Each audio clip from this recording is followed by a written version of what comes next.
Hello, hello. Welcome to The Play That Changed My Life, a podcast that's going to bring more theater into your life. I'm Patrick White, co-founder of Harbinger Theatre, and we're bringing you this podcast along with OSM Studios in downtown Schenectady. And with us today are two fantastic guests, Nellson Jacobs-Moore, who is appearing in Driving Miss Daisy next month at Albany Civic Theater. Welcome. Thank you. Thanks. And David Quiñones Jr., the man, the myth, the legend, who is acting in, are you acting in it as well? Directing and writing POV for Creative Artists Unlimited next month. Creative Action Unlimited. Michael's going to get me for that. That's why I had to correct it. Creative Action. Creative Action Unlimited. Creative Artists is the agency. That's Yes. the talent agency, right? Like Michael Ovitz, and we wish, Creative Action Unlimited. We love Creative Action Unlimited. It's a fascinating company, and we'll find out more about that. Both of you are opening in May. We are about middle of the month here, so you've got a few weeks out before you open, heading into the high holy days of theater in the Capital Region. It used to be that May was the busiest month. Like everyone finished their season, had to do a production in May, right? And we were talking about competition. Do you feel that there are weeks that are overbooked? You know what? In the beginning, I did. I was like, man, there's so much. There's only so many people who can come see a show. And within the last few years, I've actually become grateful for it. I'm glad that there's a plethora of shows being done all over the Capital District. I actually think it's great. But yeah, in the beginning, I was like, I understood. Like, there's this competition. How many people can come to see my show? Yeah. And now it's like, why? No, it's great. Like, there's more people expressing themselves and becoming artists and sharing the stage, and it's wonderful. Well, and there's an audience there for it. Yes. I'm new to Albany, to be honest with you, the area. I've only been here for 3 years. And Driving Miss Daisy is the second show that I'm doing in the area. But I'm involved at the Albany UU and at St. Paul's Episcopal Church, where I'm the office administrator. And I know that a lot of those folks love living in this area because there is so much really good theater. They don't feel like they have to get on the train to go down to New York City at all, because there's always a great production right in the area to go see. Yeah, I mean, I feel that way. Absolutely. I wouldn't be doing this podcast if I didn't, someone raise their hand and say, we have to have a calendar and everyone has to decide which weekends are which. And I'm like, you really can't do that because there aren't any weekends that are not taken, except, if you wanted to produce Christmas Day or Easter, or Tech on Christmas Day or Easter. Yeah, that'd be fun. Everybody wants what's under the tree. Oh, a 10 out of 12. There you go. Our Tech is happening on Mother's Day, so that's going to be interesting. Excellent. Congratulations to you and Barbara and Catherine.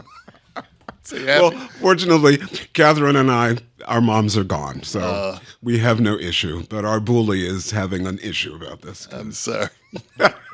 You can't do brunch with mom. Oh, Risa. Risa is a formidable mother. Yes, Isaac Scranton is. Isaac Scranton. His bully and his mother, Risa. Yes. I'm sorry to hear that. My condolences. As I say. But rising tide lifts all boats, and more opportunities for everyone, more plays, more players, more audience. It's just growing.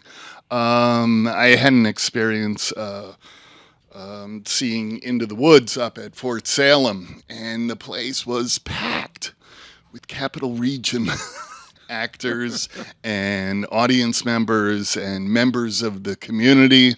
And it's just amazing, to drive, over an hour away up to Fort Salem. And they're doing great. They're producing great work. Right. People want to perform there. Elizabeth Sherwood Mack as the witch, it was an awesome opportunity. Mm-hmm. And she, hit it out of the park. It was fantastic to see. Great. Yeah, it was just I'm finding people, they spend their entire weekends doing theater in the region. Mm-hmm. I mean, I know folks in the Albany Gay Men's Chorus, they go to see a show on Friday night, and then they go to see another show on Saturday night, and then they go to see a matinee on Sunday. Yeah. So, it's just great to be in a place where there's so much good theater happening. Nellson, perhaps you haven't heard... I see. My partner and I, we put out a number of how many shows we've seen in a year. Yeah, and last year it was 311. Wow. Yes. Yeah. Yes. So, thank you. Weekends packed. Thank you. Unless they're in a show, which then they still go to the matinees and then go watch a show at night. That's right. We're scheduling it. Yeah. My production of The Squirrels actually only has 3 days of tech because that's the window that Brian had open at Sand Lake Center for the Arts. Mm-hmm. So we're loading in on the 17th, and we have preview on the 20th, and we open the 21st. Wow. And the 16th, we're in Philadelphia for a wedding. And I'm like, how do I go see a couple of shows in Philadelphia on the 15th? And it's all about preparation, right? Yeah. So, I bought tickets today for the Wilma Theater in Philadelphia. Wow. So excited. Okay. Yeah. What show? It's something called Hilma. Oh, okay. You got me swinging. Right. But the other one, it was a 2-show day. It's a Saturday, so they had a matinee. Mm-hmm. Last Day of Judas Iscariot by Stephen Adley Guirgis. Nice. Yes. David and I have a connection on Stephen Adley. Stephen Adley. I don't know if I can say the name, but the Mother Effer with the Hat. There you go. Harbinger produced the Mother Effer with the Hat last season. Yes. There you go. The Mother Effer. Albany grad Stephen Adley Guirgis. Mm-hmm. He's my number one pick to get if we get this Capital Region Theater Festival up off the ground. Yeah. I saw on Facebook some couple are in the Guinness Book of World Records for having seen 135 concerts in a year. And I was like, interesting. What? It's like, we do that before summer. I was going to say that's like half of what you've seen. What? Those are rookie numbers. In this what? What are we doing? Oh, my. Guinness Book of World Records. It's like, having someone... I don't know. With the highest batting average playing T-ball. Anyway, we're producing all the time, and there are new groups coming around, like Harbinger. Creative Action's been around a number of years before us, and creating new work. Albany Civic Theater's been around for a long time. So May, and it really doesn't hold anymore because people are producing into June. Like Squirrels is going up in June, and there are a number of productions. Yeah. I have noticed that because I remember early on it was like summertime comes and people were off, but I'm noticing more and more theater companies producing Confetti shows. Stage is producing over the summer. Schenectady is now producing over the summer. Yeah. Albany Civic will have a couple of showcases, but Creative Action will have something going on in the summer, no? Not this summer. Okay. I know before they tried doing 3 shows. I think they went back down to doing 2 shows a season. So they'll have a show in the fall, and then they'll have a show in the spring. But they haven't announced the new season yet, and I don't think I'm allowed to say what it is. So I will keep that to myself. Well, let's ask him again and see if he slips up. So what's Creative Action's I'm new curious. now that you... Well, now, we had sort of talked before we came on about diversity. So the two of you seem to be more immersed in the theater. How diverse is it really? I mean, I have not gone to auditions because I often think, I'd love to play this part, but are they really going to cast me? So in my experience, now it is a lot better. It has improved. There are a lot of companies and directors out there who that is important. That is something that they focus on is making sure they have not only a diverse cast but a production team, like that it's that equal representation all around. Gotcha.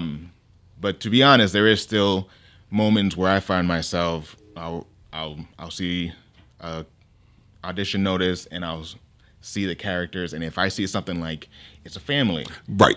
well, I guess I can't go because I doubt that there's going to be others who look like me who are or at least enough to make that work. Yeah. Yeah. So there are moments like that where that happens, and then there are moments where I just go, I don't care, I'm going to show up anyways, just because then it becomes something where I feel like I need to show the casting directors or whoever else is there, like there are people Right.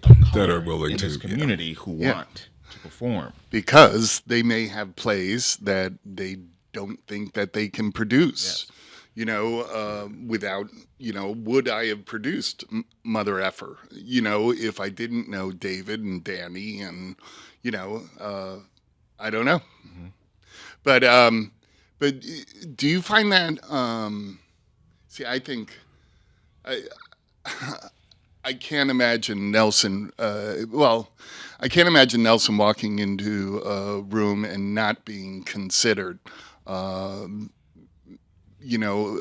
because he doesn't fit into a family. Mm-hmm. But maybe I'm speaking, I don't know. Or do you mean like in the event that like for like open casting, if you were to walk in, versus yeah, I guess it's naive on my part. Well, it also depends on what the material is. I mean, I kind of did what you did once. I used to work at the Trapp Family Lodge, and I got to meet a couple of the Von Trapps. So Johannes, who now owns the lodge, wrote a letter telling this theater company, I give this gentleman permission to play my father in The Sound of Music. So I went to the audition with this letter, just wanting to show them that, diversity could even happen in this show. Yeah. But they cast me as Max. Anyway, so I didn't get to play the captain. Oh, well, you got to play Max. Well, the director presented it in this way. She was like, well, the captain only has one solo. Max has two. So I was like, Is that satisfying? okay, all right. Yeah. Yeah, okay. Yeah. I guess that comes down to like, were you here because you really wanted to sing, or were you here because you wanted to play a character? Yeah. Well, you know how they always ask you what characters you're auditioning for, and I only put down Captain Von Trapp. Mm-hmm. So, but she thought she'd take a stab at it. All right. I actually turned it down because I was like, no, I only want to play the captain. Gotcha. Yeah. Good for you. That's fair. Yeah. Yeah. If you're there for the captain. And I thought I had the best German accent in the audition. So Yeah. There was, I did see something yesterday. There's a new production of Romeo and Juliet in London with Tom Holland as Romeo, and I'm not going to get her name right. Terrible. Why bring up this story? I do this all the time. I'll launch into this story, and then I won't have the names of the characters. It's a podcaster's nightmare. But it's a young black woman who's playing Juliet, and she got an enormous amount of abuse online. Attacked, and Shakespeare's Globe came out in her defense, or came out in the defense of casting anyone as Juliet, because Juliet has never been one representation, so that Juliet's always been changeable, depending on whoever wants to do it. right. So. Yeah, I never understood that. I never understood why that would bother anyone when that, like, I remember, like, even like in the movies when you hire Haley, I forget the young lady's name, but she was in Little Mermaid. Yeah. Oh, And Barry? Haley yeah. Berry. Yes. And Got that one. And they cast her, and everyone's upset. It's like, Ariel isn't black. Ariel's white. I'm like, no, Ariel's a mermaid. Right. What does it matter? What color her gills are. Oh, yeah. Excellent. So you guys are a couple of weeks out. Rehearsals going well. Now you're not acting in it. You're directing in it. Directing it and wrote it. Yes. So, well, the way it works at Creative Action Unlimited is they come up with a concept of what they want to explore. There's a theme, and then they'll cast it, and while collaborating with the cast, then they'll write something. So Mike Lake and I are the directors of this show, and we have a great cast attached to it, and we together all wrote it. And so there's like a long. We started back in October, and the show doesn't open until May. So Gotcha. There's a process where we'll write it first, and then the directors, and then in this case myself and Mike Lake, will then take it and edit it and clean it up, and then give it back to the cast, and then the cast puts it on its feet, and it's an exciting process. I've done a few shows now with Creative Action, and I love this part. I love the collaborative process, and then actually seeing it put on its feet. It's exciting. Great. It's called POV. Is there a subtitle? There was. So initially it was called POV Escape Poverty. Okay. Because that's the theme. But throughout the process of writing it, the play just transformed into something different. It still explores the conversation and the theme of poverty, but we felt like it also explored other things like addiction and systemic, a system that's designed to sort of keep us at bay, keep us down, right? So we dropped the escape poverty part, even though that's the core of it, and we just call it POV. We just felt like that was a much more effective title. But yeah, it's a thriller horror type play where it's within a world where AI, much like now, AI is prevalent, and it's designed. There's a system. It's called Perspectives. It's a company called Perspectives that designed what's called like POV. Think like Athena or not Athena. Geez, Athena's a character in the play. Think Alexis or yeah. Siri, Okay. Where it responds to you and can give you reminders and notes. But in this, the AI can actually also tell you what you need to do in order to have your social media accounts become more successful, because now that's the way to make money within this world. So it is, if you're successful online, then you'll be successful in life.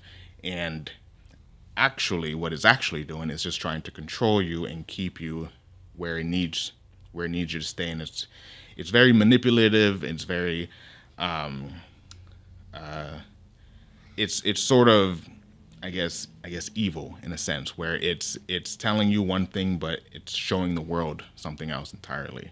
This isn't very far from the truth. Wow. No. Yeah, exactly. So that's kind of like the line that we're playing with here, and it's. Now, you described it as a thriller, and maybe seeing the online posts of it, I assumed that this was your influence, because I know that you're a great fan of film, and I know that. But so, how much did the cast contribute to that? Yes. So it was all. So it's essentially how it all came up. Mike Lake was the one who presented the idea to Michael Kennedy. And he first, though, came to me and said, I have an idea for a project that I want to do at Creative Action, but I need to know that you want to be involved before I pitch it. And I was like, okay, what is it? It's like, I want to do a play about poverty, but it's a horror. And I said, okay, say less. That's all I need to know. I'm in. So because of Michael has seen some of my videos that I've done on like TikToks or YouTube where they're horror based. He thought that I could have some sort of influence in this. I have zero experience in directing, but Mike Lake does. So I've kind of just been working alongside him, just trying to learn as much as I can. But yes. So then what we did in the creative process is we actually brought it as a conversation. Like we just brought up like what would happen here, or what can we do with the AI? And actually, what we found funny is in the conversations about AI is a lot of our ideas of what AI could do was a step behind, because then we would look up and we're like, oh no, it already does that and even more, and it's the advancement is scary. How quickly AI just moved and creates videos that, unless you're looking at their hands, you're not going to be able to tell that they have 6 fingers. It looks like a real person. It's wild. Yeah. My question is, so you brought up these conversations with the cast. I find it interesting, or maybe how do you cast without a script? I mean, I know I would bring actors into a room and say, oh, I want to work with that person. I've definitely had that vibe. Is that what it is? Or do you have like, I know this type, I know we need. So we didn't have there was no script for the auditions per se. We had like a rough, like something that Michael and I threw together and like, here, this is something so you can actually read.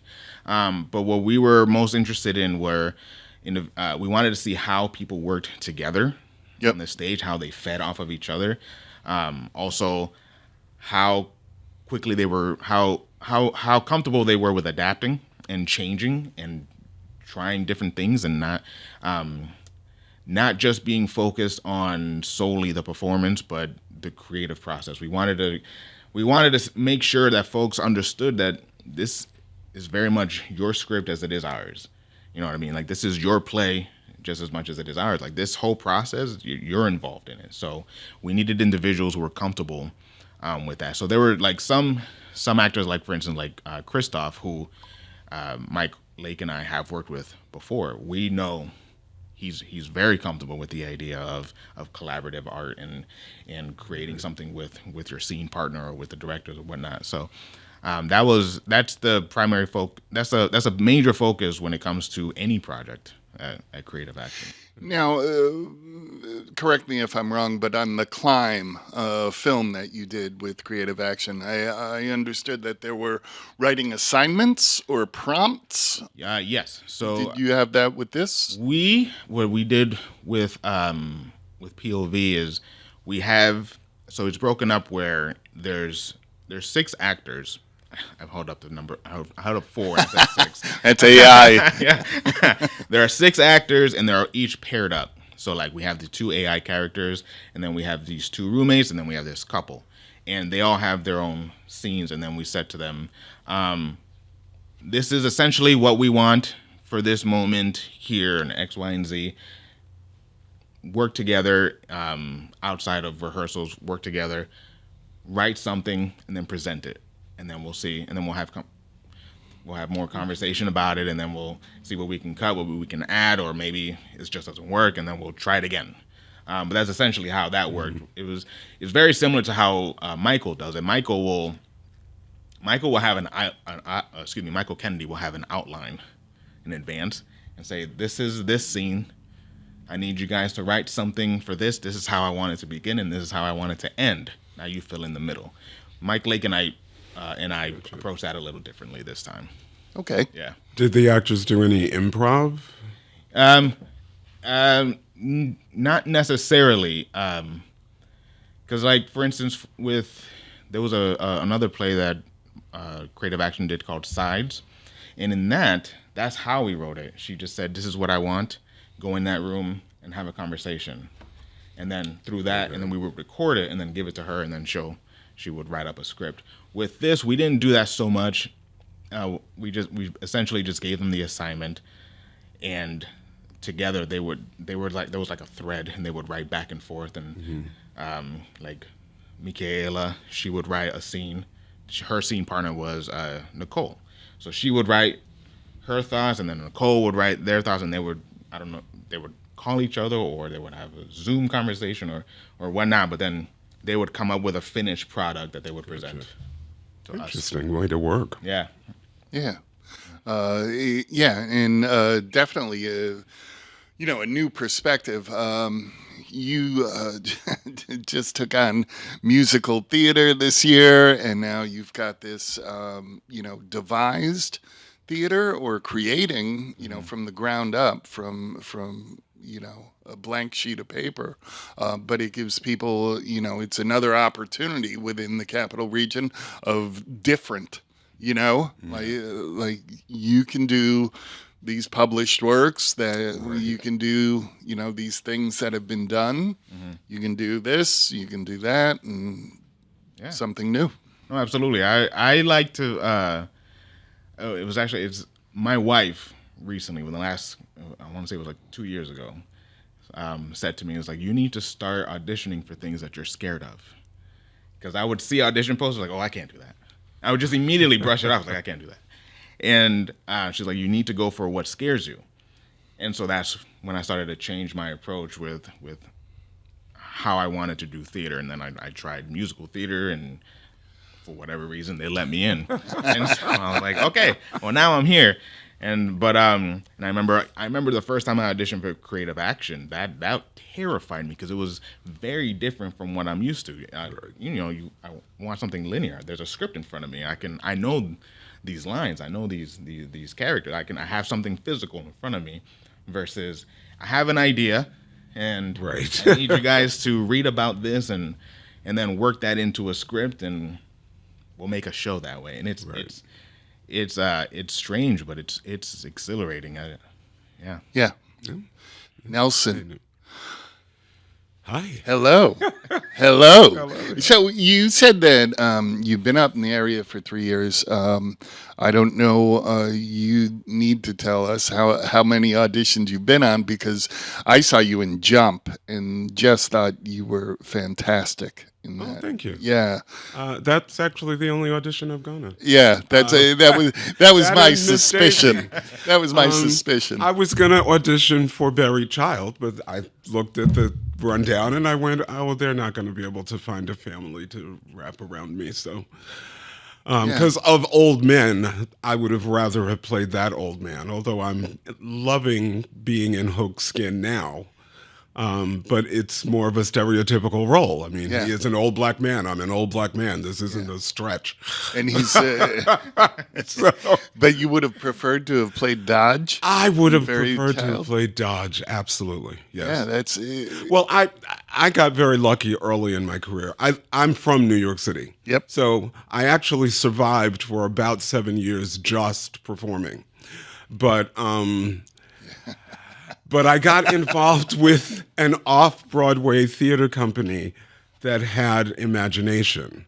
So I got to play like Trofimov in The Cherry Orchard and Cecil Graham in Lady Windermere's Fan. I mean, these are roles that I would never have been cast in. What company is this? New Media Repertory Company was the name of the company.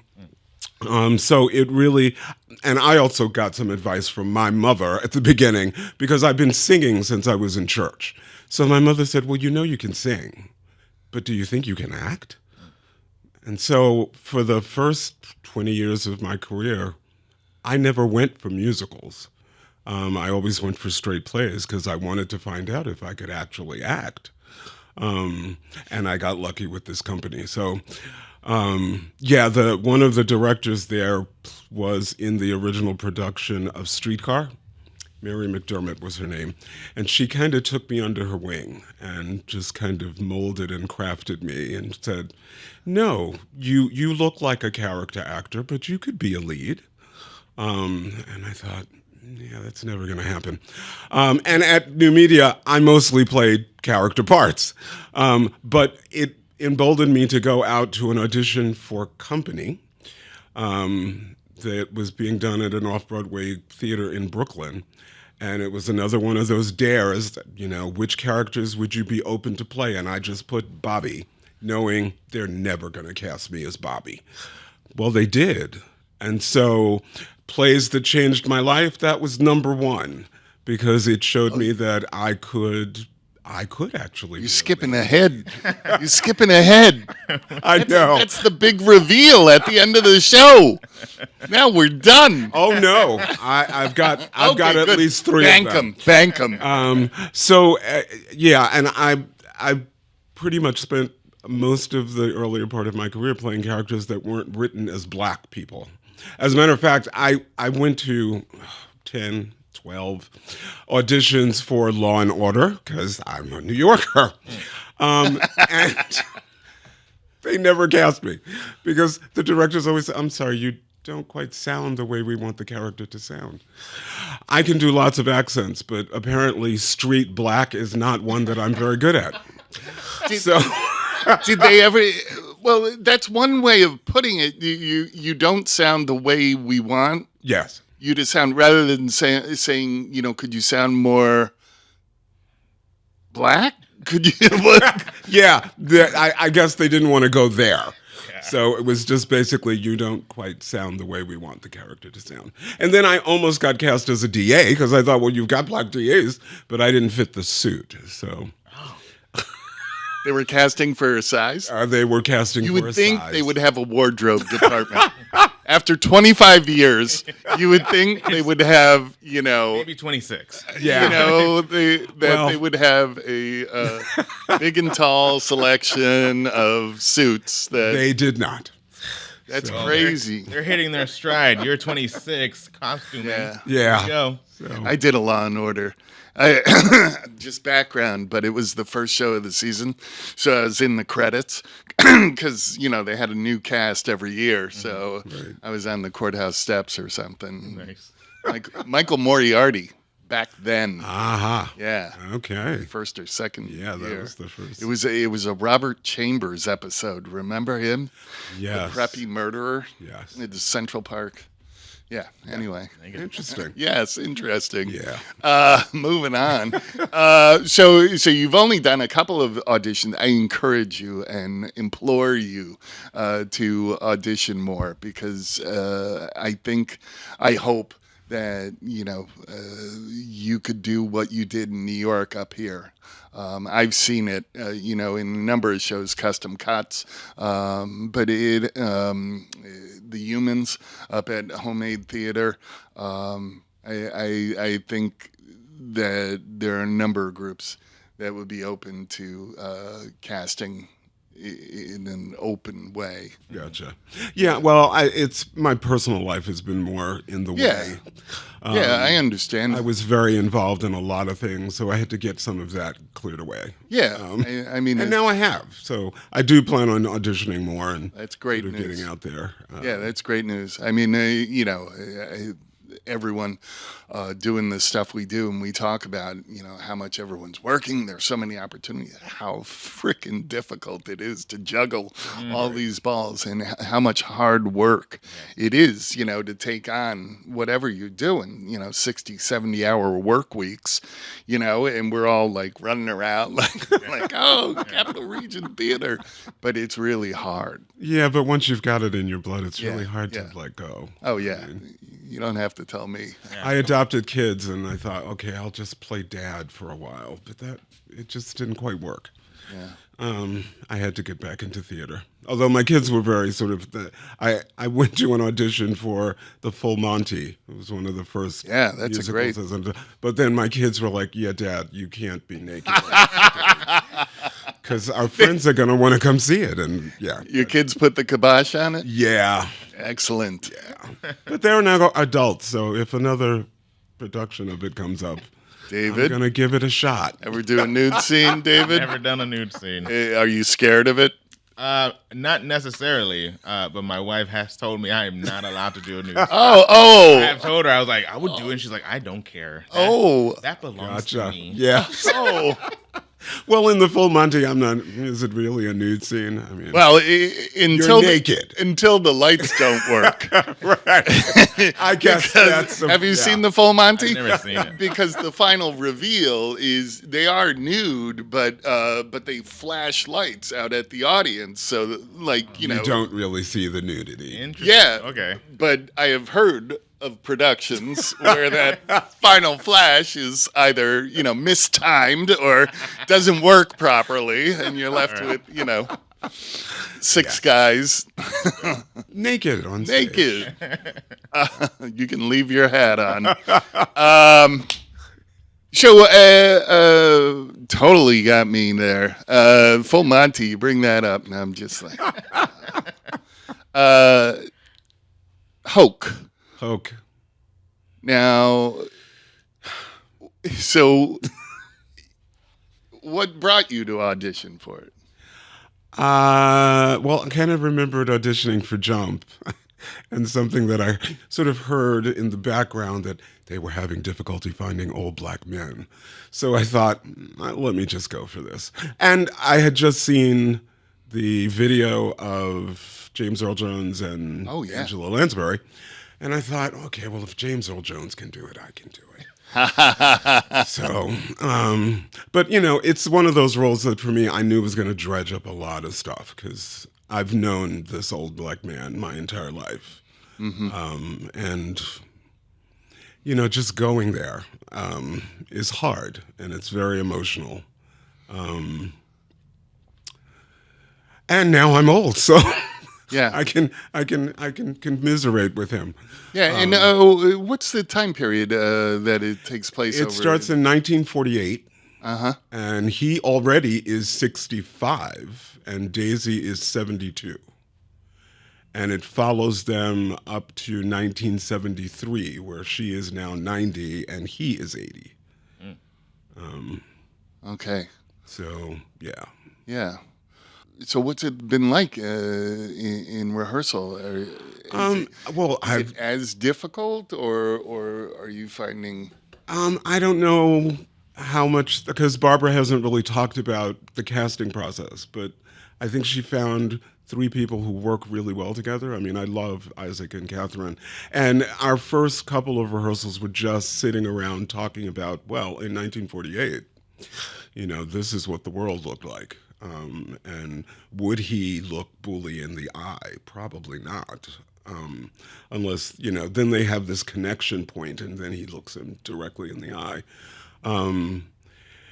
So we've been having those kinds of conversations. So what would their relationship have been like in 63, which is where one of the other scenes takes place, where now blacks are getting a bit more rights, but they are in Atlanta, which means that they're still separate but equal places for people to go.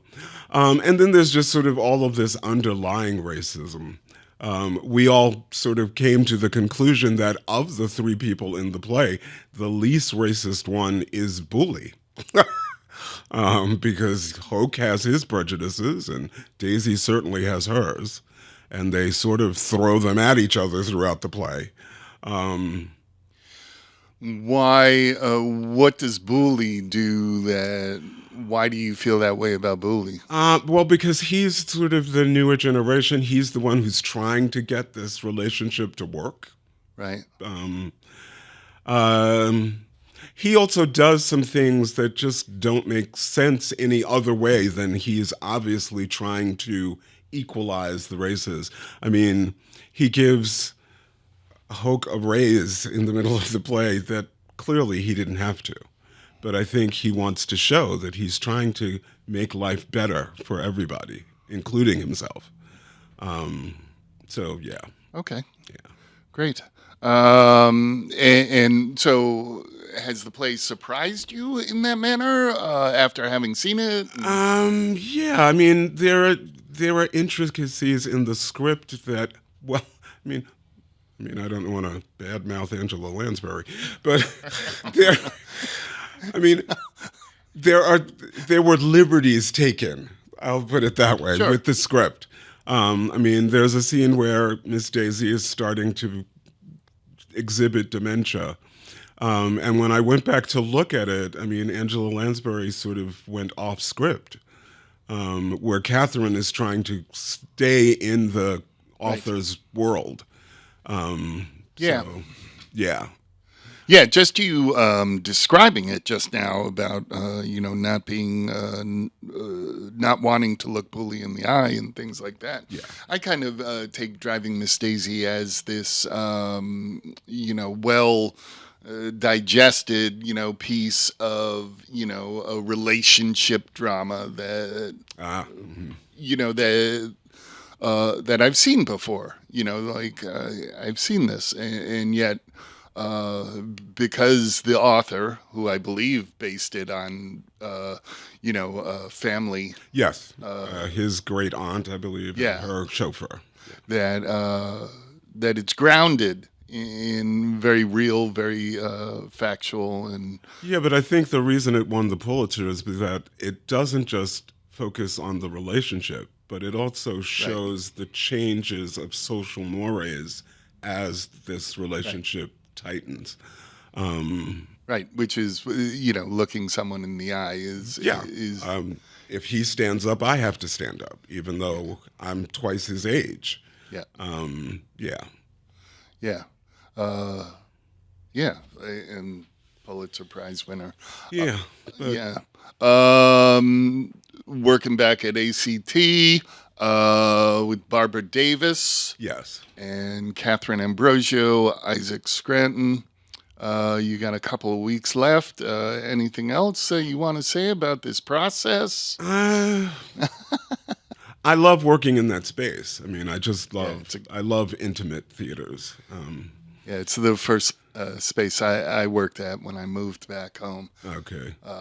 Yeah, I've probably done the most shows there. I know. Gotcha. There's you ever look at the screen outside the theater that shows all the theater?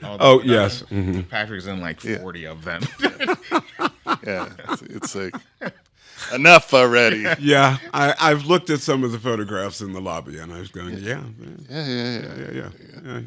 Yes. Great. So POV is at the Meter.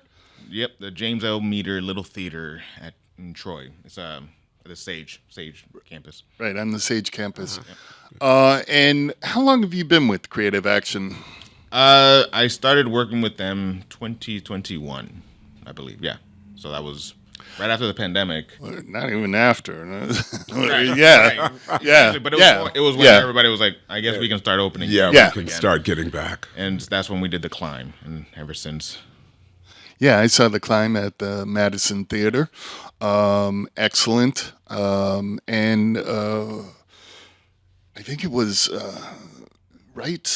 your discussion with your son about The Talk. the talk. The dreaded talk. Yeah. So so that whole scene came up actually in the collaborative process when we were just having conversations on.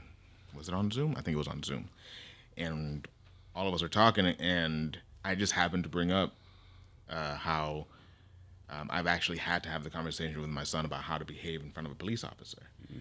And so, Michael was like, well, how did that go? And I explained it to her, and she said, write it. So I wrote it, and then it made it into the movie.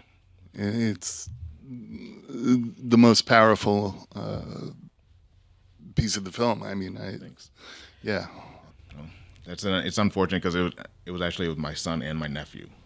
I was talking to them both, and I remember my nephew he kept joking because he didn't understand the gravity of it all. He was maybe 8, 7, 8, somewhere around there. He wasn't getting it, and my son had to be like, stop. My dad's serious because he can tell like my tone. It wasn't making light of it. I was like, this is how you need to behave if you're ever in front of a police officer, and it doesn't mean that you did anything wrong. They won't really care. It's unfortunately one of those conversations that constantly you have to keep having and then adding to. It's like, oh, also you can't do this. You can't do that. Don't make sure your hands are right here. Mm-hmm. They have to be able to see your hands. Make sure your tone is a pleasant tone. Mm-hmm. Don't ever show any attitude. In some cases, make eye contact. In other cases, don't. It's one of the you know what I mean. Like, so yeah, it's unfortunate, but it's very real. Unfortunately. Yeah. My son is 35, and we, a year ago, had that talk again, because he lives in Vermont, where it's, it's mostly white. And you had to advise him? Just remind him, because I think he's in an interracial marriage. Certainly, I mean, being raised by two gay dads didn't made him unconventional, but he adopted his girlfriend's daughter before he married the girlfriend. That was a long conversation. I was like, well, don't you think you should marry the mom first? Nope. Her dad didn't want to step up, so he adopted her. But then they got married. And I think he kind of forgets that he's black. Because he's in a world of white people who accept him and love him totally. But when he moves outside of his community, he's a black man with a white wife and a white daughter. Right. Right. In these United States, isn't that interesting? Well, I don't know if it's interesting, but you mentioned Vermont, and I'm like thinking, oh, that is different than here. It is for the most part. I mean, I'll be honest with you. When we moved I moved to Vermont because I thought he would have a hard time in New York City in high school. And when we got there, I mean, I used to tell my friends, to me, Vermont is almost anti-racist. Because when we moved to town, all of our neighbors wanted us for dinner, and all of the kids at school wanted our children for dinner. It was like everybody went out of their way to show how not racist they were. But there are pockets of this everywhere. So, and they spend a lot of time in upstate New York, which is where I didn't move to because I had spent a lot of time in sort of the other side of New York, New Paltz, Newburgh. Yep. And so when we were first thinking of moving out of the city, that was where I went. But when we went to the Ulster County Fair, we had just come back from a county fair in Atlanta. And my daughter said as we were going through the parking lot, she was like, Dad, I don't know if you've noticed, but there are more Confederate flags on trucks than there were in Atlanta. And I was like, oh, baby, you got to be wrong. But when we got out of the car, we were like, oh, my God. It was like, whoa. Yeah. We were staying in this Margaretville. We had rented a house for the summer in Margaretville. And a lesbian couple that we knew from New York told us that there was this great diner in Fleischmann's. You've got to go there. But we kept driving by, and it was always closed. We went in the morning. We went in the afternoon. So finally, I asked the woman at the grocery store, I was like, do you know this diner? Like, what is up with them? And she was kind of like, oh, Mabel opens up whenever she feels like it. But I'm glad you didn't go there because that's where the local Ku Klux Klan has their meetings. Gosh. And I thought, Jeez. Wow, I am sure that Amina and Leonore did not know this. And they recommended this. And they recommended it because they said they had a great time. The food was great. The people were great. Wow. Yeah. So yeah, he spends a lot of time in that area. And so I just keep having to remind him, it's not like where you live. Like, you really need to understand. Yeah. Well, when you were talking about your welcoming being, I kind of like flashed, like I would hope that you would be as welcome in all the theater companies in the capital region. Like I kind of. I think so. I think some of this is in my head, to be honest with you, because the people that I've gone to see productions at a lot of the spaces around town. So I'm getting to know a bit more about the theater here, and I'm feeling comfortable. And like I said, now that I'm not quite as busy I retired. Congratulations! Yay! Well, retired. I still have a 20-hour-a-week job. Yep. Yep. But I can do more theater. Of course, now it's like, are there parts for old black men? Yeah. I mean, I know the Black Theater Troupe just did an Artu Fulgard play. So Yep. he's got a lot of old black men in him. He does. He does. Yay. Yeah. Excellent. And then, we'll have to do another Sam Shepard play and get you somewhere close to Dodge. Yeah, well, I was going to go out for True West, but it had already been cast. Oh, where were they doing? They did it at, no, I'm sorry, not True West. American for Buffalo. Love. Oh. American Buffalo. American Buffalo. Okay. Now is the time in the conversation. I wish there were music. Maybe we'll have it drop. And, Who Wants to Be a Millionaire song just came on. The play that changed my life. David Quiñones Jr. I'll start. I'll say the first play I ever did, which was Wait Until Dark, at Schenectady Civic. Wow. It was I was. It's a great play. I was 30. No, I was 32, and I had never done theater, and I'd always wanted to act, but I didn't even know that there was such a thing as just a straight play. I thought everything was a musical, and I was like, I can't sing, so I can't act. Right. And I wanted to do movies, but I didn't know how to get into movies. And a friend of mine, who I met while I was a manager at Hollywood Video, she was one of my regulars, and she had posted on Facebook that they needed an actor for the role of Sam in Wait Until Dark. And she was like, he's only in 2 scenes, but we need someone soon. So I was like, well, why not? Let me give it a shot. And so I messaged her, and she was like, are you serious? Because if you are, I'll put in a good word. I didn't know she was dating the director. I'll put in a good word. Yeah.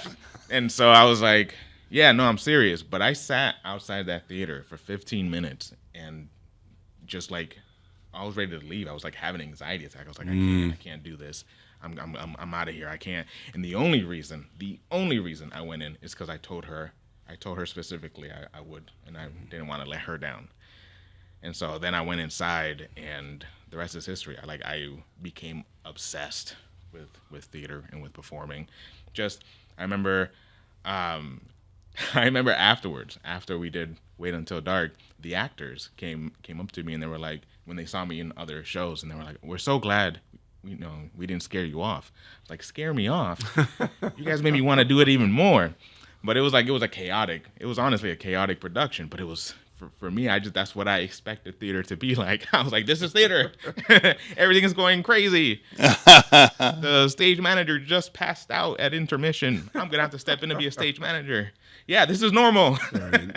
So, yeah. You're looking for that every time. Yeah. That's what I thought. The next show, everything went fine. I was like, well, this isn't quite as exciting. This feels weird. I need someone to pass out. This is strange. Yeah, well, that's fantastic. So you had all those nerves going in to read, and he asked you to read a couple of times. Was it a straight-up audition?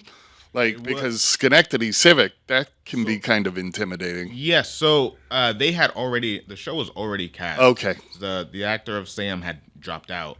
And so what they had me do is they had me come to, essentially it was a read-through. So they just ran the play, but nobody was on their feet. And I read Sam. And that was that. And so my understanding is they also had someone else come in on another day. Then they cast me. They ended up casting me. I don't know who they auditioned, but yeah. And it was funny because in my mind, I was so excited. I was like, I get to finally do something I've wanted to do since I was a child. But I played it down. I don't know. I felt like I didn't deserve to be that excited about it. So I was just like, no, it's cool. Thank you so much. And my wife, Delina, was like, babe, you're in a play. This is so exciting. I was like, yeah, sure, whatever. Well, you've maintained that level of enthusiasm and excitement. The number of projects that you've taken on, you're working all the time, you're actively involved, you're attending, you're always supporting. You come up with new and different ways of being involved. Like every season, you're doing the photography, you're doing the artwork, you're doing the social media accounts. Everyone goes to you or wants to. work with you as an actor, as publicity, and now you're directing. And I think it's just it's just so enlivening to everyone that works with you, that you have such powerful love for acting and the craft, and everything about it, and it's never selfish. It's always about lifting everyone around you, and making the work better. That yeah I, Thank you. It honestly just came from a place of theater gave me so much because at the time I was, to be quite transparent, I was in a very, very dark place. And I remember my son looking at me because I had just, for the second play I did was Curious Savage. And right before that, I was going for a job at Amtrak because, I grew up poor, and then it was the same way as an adult with kids. Like we just didn't have anything, and I felt like such this failure. Like I'm like, not only can I not provide for my family, I'm not even doing something I love. I hated everything about what my life was at that moment, and so I had gone for this job at Amtrak, and I was so excited. I was like, this is an opportunity to finally get out of this place, and I didn't get the job. But then I think it was the next day, I got cast in Curious Savage. So I was like, okay, so then I'll do this play. And I was still very like, okay, at least I can do this play, even if I can't financially be better, at least spiritually and mentally, right. I'll be good. Yeah. And I remember my son saying to me, "Was like, Dad, I think it was a good thing that you didn't get that job, because I think you're doing exactly what you're supposed to be doing." And he was only like 8, and I was like, it almost like I was in a room full of people. I almost broke down, but I was like, it's one of those things where theater gave me so much that I only feel it's right that I give back, and I want to see other people. I want to see it help other people, to lift other people up. And when the pandemic happened and we were all quarantined, we all missed theater so much. Yeah. And so when everything opened back up, people just weren't coming out, and I was like, please go out, support your local theater, support these artists who are working so hard. So to me it just made sense. It just made sense to do something. And for me, I whenever I do a show, I do stuff to promote the show that I'm in. Mm-hmm. And then it just kind of turned into doing it for others. I was like, I'm going to do it for this person. And then people started reaching out, so it just worked out. Well, you're very inspirational, because as you came into the room, I told you I've heard your name a bazillion times. Oh. And I've only been here for 3 years, but almost everybody that I've met in theater talk about 3 or 4 people, and the two of you, your names come up constantly. It's so annoying. So. Yeah, well, we're growing this cast of characters. Yeah, no, there are many people to be spoken of. Thank you, David and Nellson. What is the play that changed your life? When you sent me the email, I thought, he's not going to be happy because I don't have one. I have like 3 that have changed my life, and I told you Bobby was one. Doing Bobby and Company absolutely blew my mind. I would have to say the one that sort of, as an actor, playing Trofimov in The Cherry Orchard changed me in a really profound way. And when I was not working, that kept coming up in my mind, and Mary McDermott sort of whispering in my ear, going, "You were born for the stage. You should never leave the stage." So I joined a company in Vermont and started getting back into theater, and I haven't left since. Yeah, that's fantastic. Yeah. Both of you kind of touched on the restorative powers of theater personally, as far as, at points in your life where you needed it or, found it. I can Oh definitely no, it relate definitely to made that. me a better dad. It made Yeah. me a better husband. Yeah. Yeah. Well, and it's just, exploring other people's lives. I mean, I know a lot of psychologists, and not patting myself on the back, but I think I know a lot more about the way people work than some of them do, because I've played so many different kinds of people. Like, you have to get in their skins, and you have to figure that out. And, I know. I saw somewhere. I don't remember who it was that said it, but they said something along the lines about how with acting you learn to empathize because now Yes. you're portraying these other characters. In order to portray them, you have to understand why they make the choices that they made, and so I think that's very true. Excellent. So that's going to wind up our episode here today on the play that changed my life, Nellson. It's been a pleasure. I can't wait to see Driving Miss Daisy. well, thank you. And it's been nice to actually sit down and talk to you. Yeah. Yeah. Actually, this whole podcast is just a boondoggle to, so that I can rope people in, and talk about theater and, have theater conversations. So thanks for joining me on my elaborate ruse. David, thank you so much. Thank you for having me. Pleasure as always. And we'll see you again real soon. Looking forward to POV.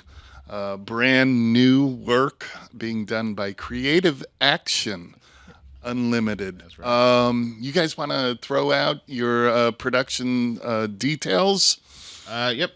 We'll be at the James L. Meter Little Theater May 3rd and May 4th, and then the following week, May 10th and May 11th. There aren't any Sunday performances. It's just Friday evening and then 2 performances on each Saturday.